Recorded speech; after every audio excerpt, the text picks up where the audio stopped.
Bon alors cette fois je garde le téléphone à la main parce que je voulais évoquer le fait que ça fait 3-4 fois que je refais la vidéo hein, parce que comme je ramasse des épinards, j'avais posé le téléphone dans la caisse d'épinards.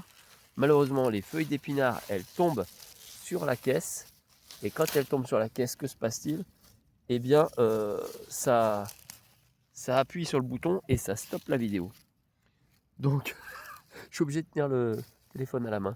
Et j'arrête de ramasser d'ailleurs parce que je ramasse n'importe comment les épinards sinon. Mais ce que je veux dire, c'est que un type de maraîchage comme je fais là, on va faire quelques rangs d'épinards, quelques rangs de salade, quelques rangs de pommes de terre, quelques rangs de carottes, quelques rangs de navets, quelques rangs de cressons, quelques rangs d'oignons, quelques rangs de carottes. Enfin, tu vois, je pense que ça n'a aucun sens, mais absolument aucun sens. Pourquoi? Bah parce qu'on n'est pas outillé pour faire aucune des choses correctement. On n'arrive pas à faire les économies d'échelle. On n'a pas le matériel efficace d'une part. D'autre part, on gagne un revenu dérisoire.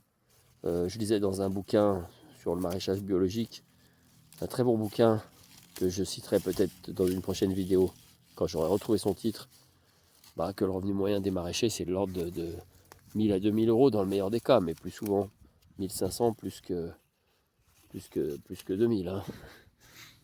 Et puis pour un travail harassant qui est de je ne sais même pas combien d'heures. Donc non, je vois pas le sens du truc. Tandis que là, sur les épinards, tu vois, je ramasse feuille à feuille. Bon, évidemment, quand je le fais bien, j'utilise les deux mains, ça va beaucoup plus vite. Je ramasse toutes les feuilles du tour en un coup. Avec les deux mains, là, je suis obligé de tenir le téléphone. Je peux pas le faire, mais comment dire, dans un champ bien fait, ben, on ramasse les épinards en une fois avec une machine, puis c'est réglé. Hein, on ne passe pas des heures. Alors, on n'a peut-être pas les mêmes épinards. Mais on a peut-être des épinards qui poussent pas sous un plastique, par contre. Tu vois. Donc, finalement, qu'est-ce qui vaut le mieux? Ben, à mon avis, il vaut mieux avoir des épinards en plein champ ou dans une serre qui ne poussent pas sur un plastique et qui sont ramassés avec un tracteur et qui coûtent beaucoup moins cher à l'heure et qu'on vend moins cher sur le marché et qui à mon avis sont tout aussi bons que ceux que je fais moi-même dans mon coin et qui me rapporteront rien du tout parce qu'une planche comme ça, regarde la longueur de la planche là, comme ça, cette planche là, voilà, qui m'a pris je ne sais combien de temps à planter, qui pousse depuis des semaines. J'ai ramassé une fois des épinards dessus.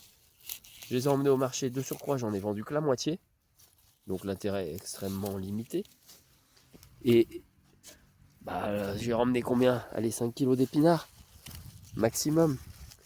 Vendu à peut-être, je sais plus combien d'euros, 4 ou 5 euros.